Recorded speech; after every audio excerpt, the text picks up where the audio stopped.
नमस्कार, मैं हूं रवि रोनू। आप सभी का स्वागत है न्यूज सर्कल पर। आज की कहानी में जो आपको बताने जा रहा हूं वो आसान नहीं है। आज की कहानी असहज है और भारी है, भीतर तक झकझोर देने वाली है।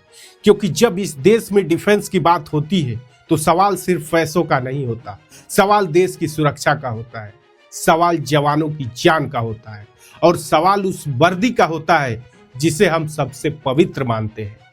आज आपको रक्षा मंत्रालय की वो कहानी सुनाने जा रहा हूं जो आपके पैरों तले जमीन खिसका देगी। ये कहानी है वर्दी पर लगे दाग की। ये कहानी है उन अफसरों की जो दिल्ली में एसी कमरों में बैठकर देश की सुरक्षा का सौदा कर रहे थे जबकि सीमा पर जवान शहादत दे रहे थे। ये कहानी एक गिरफ्तारी की नहीं है, ये कहानी सिस्टम की सराहत की है। ये कहानी उस सच की है जो बहुत कम सामने आता है। आप जानते हैं कि इस साल जो डिफेंस का बजट था भारत में वो करीब 6 लाख करोड़ से ज्यादा का था। इतना बड़ा बजट, इतनी बड़ी जिम्मेदारी और उतनी ही बड़ी गड़बड़ी सामने आया है। अब कहानी शुरू से शुरू करते हैं। 20 दिसंबर 2025 दिल्ली की एक ठंडी सुबह, जब ज्यादातर लोग रजाई में दुबके हुए थे, उसी वक्त सीबीआई की टीम दिल्ली के घर को चारों तरफ से घेर चुकी थी। घर का मालिक था लेफ्टिनेंट कर्नल दीपक कुमार शर्मा, एक ऐसा ऑफिसर जिसके हाथों में देश के अंतर्राष्ट्रीय रक्षा सौदों की फाइलें थी। एक ऐसा ऑफिसर जिसके एक दस्तखत से अरबों रुपए की डील हाँ या ना में हो जाती थी। सीबीआई ने उसे 3 लाख रुपए की रिश्वत लेते हुए रंगों हाथों पकड़ लिया। लेकिन यह सिर्फ शुरुआत थी। असली तूफान तो तलाशी के बाद आया, जब घर की अलमारियां खुली, जब घर में रखे हुए बक्से खोले गए, जब छिपी जगहों की तलाशी ली गई, तो जो सच सामने आया उसने जांच अधिकारियों को भी सन्न कर दिया। घर से करीब 2 करोड़ 36 लाख रुपए नगद बरामद हुए। ये सिर्फ पैसा नहीं था, ये देश की सुरक्षा से समझौते का सबूत था। उस वर्दी पर लगा दाग था जिसे शायद कभी धोया नहीं जा सकेगा। अब सवाल उठता है, कौन था ये कर्नल शर्मा? दिल्ली के शास्त्री भवन में, जहां रक्षा मंत्रालय की धड़कन बसती है, वहीं बैठता था ये ऑफिसर। पद था deputy planning officer, international cooperation and export department, defence production. नाम सुनने में लंबा है लेकिन ताकत उससे भी ज्यादा है। इसकी कुर्सी की ताकत समझिए। अगर कोई विदेशी कंपनी भारत को लड़ाकू विमान बेचना चाहती है, अगर कोई भारतीय कंपनी ब्रह्मोस मिसाइल किसी देश को एक्सपोर्ट करना चाहती है, तो उस डील की मंजूरी यहीं से गुजरती है। यहीं से तय होता है कि कौन सी कंपनी आएगी, कौन सी कंपनी जाएगी, किसे फायदा होगा, किसे बाहर किया जाएगा। और इसी कुर्सी पर बैठकर कर्नल शर्मा ने वो किया जो किसी सैनिक की सोच से भी बाहर है। उन्होंने देश की सुरक्षा को पैसे के बदले बेच दिया।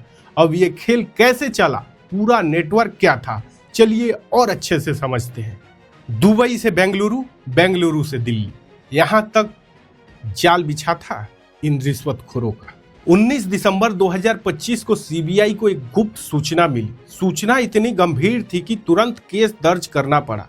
आरोप था कि कर्नल शर्मा निजी रक्षा कंपनियों के साथ मिलकर आपराधिक साजिश कर रहे हैं और रिश्वत लेकर उन्हें अवैध फायदा पहुंचा रहे हैं। जांच आगे बढ़ी तो कहानी किसी थ्रिलर फिल्म जैसी निकली। पैसे का स्रोत था दुबई, एक विदेशी रक्षा उत्पाद कंपनी। उसका नाम फिलहाल गोपनीय है, लेकिन उसका मकसद साफ था, भारतीय बाजार में घुसना किसी भी कीमत पर, चाहे रिश्वत देनी पड़े, चाहे सिस्टम को खरीदना पड़े। और उसका दूसरा अड्डा बेंगलुरु कर्नाटक था। ये दलालों का गढ़ का अड्डा था। सीबीआई के मुताबिक 2 व्यक्ति नियमित रूप से कर्नल शर्मा के संपर्क में थे। पहला व्यक्ति राजीव यादव है, जिसका सार्वजनिक प्रोफाइल के अनुसार वह कंपनी में निदेशक है। दूसरा व्यक्ति रवजीत सिंह है, जो कंपनी के भारत संचालन की देखभाल कर रहा है। दोनों बेंगलुरु में रहते हैं। इसका काम था दिल्ली में सही अफसरों तक पहुंच बनाना, फाइलें तेज करवाना और बदले में मोटी रकम उछलना। दिल्ली में ही बैठता था colonel Deepak Sharma, final approval देने वाला मास्टरमाइंड। दुबई से कमीशन आता, बेंगलुरु के दलाल उसे घुमाकर दिल्ली तक पहुंचाते थे और डील पास हो जाती थी। सबकी जेब भरती, लेकिन देश खतरे में पड़ता। अब कहानी में एक और नाम आता है, विनोद कुमार का। 18 दिसंबर 2025 की रात दिल्ली का एक इलाका, यही विनोद कुमार ने कर्नल शर्मा को 3 लाख रुपए नगद सौंपे। लेकिन दोनों को नहीं पता था कि सीबीआई पहले से ही उनकी हर चाल को देख रही है, उनके हर कदम पर पैनी नजर रखी जा रही है। फिर 20 दिसंबर को जब दोबारा पैसे दिए जाने थे, तब सीबीआई ने दोनों को रंगे हाथों पकड़ लिया और फिर शुरू हुई एक साथ कई जगहों पर छापेमारी। दिल्ली, श्रीनगर, बेंगलुरु, जम्मू। दिल्ली के घर से करीब 2 करोड़ 23 लाख रुपए नगद बरामद हुए। श्रीनगर से 10 लाख रुपए नगद बरामद हुए। और वहीं श्रीनगर में ही रहती है कर्नल शर्मा की पत्नी कर्नल काजल बली, जो खुद सेना में अधिकारी है। अब सवाल ये भी है, क्या वो भी इस खेल में शामिल थी? सीबीआई इसकी जांच कर रही है और अभी भी परतें खुलने बाकी हैं। कुल मिलाकर 2 करोड़ 36 लाख रुपए सिर्फ नगद बरामद हुए हैं। ये सिर्फ कैश है। अभी तो बैंक अकाउंट, प्रॉपर्टी, निवेश अभी जांच के दायरे में है।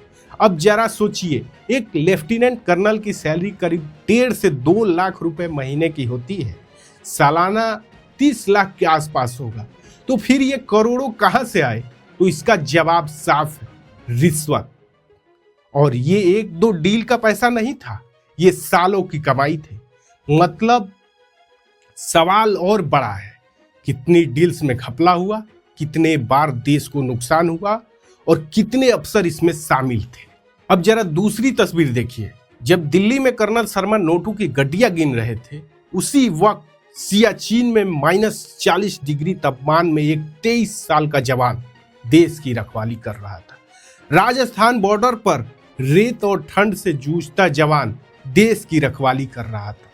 लद्दाख में ऑक्सीजन की कमी से लड़ता सैनिक देश की रखवाली कर रहा था। यही फर्क है, एक तरफ फर्ज है जो जान की बाजी लगाकर सैनिक देश की रखवाली करता है, और दूसरी तरफ रिश्वत की लालच में देश के गद्दार कुछ पैसों के लिए देश से गद्दारी करता है। अब सवाल सरकार से भी है। अगर सीबीआई को बाहरी सूत्र से सूचना मिली तो सिस्टम कहां था? विजिलेंस कहां थी? इनकम टैक्स कहां था? किसी को कर्नल शर्मा के लाइफ स्टाइल में बदलाव क्यों नहीं नजर आया? सीबीआई ने साफ कहा है कि जांच जारी है और ये सिर्फ शुरुआत है। देश की मांग है कि सिर्फ गिरफ्तारी नहीं, इन गद्दारों को कड़ी से कड़ी सजाओ, पूरा नेटवर्क साफ किया जाए, क्योंकि बात सिर्फ पैसों की नहीं है, बात देश की है, बात वर्दी की है, बात शहीदों की सम्मान की है। ये कहानी यही खत्म नहीं होती, जांच जारी है, सच सामने आएगा। मुझे दीजिए इजाजत और उम्मीद रखिए कि इस देश की सुरक्षा कभी सौदे का हिस्सा ना बने। बहुत बहुत शुक्रिया।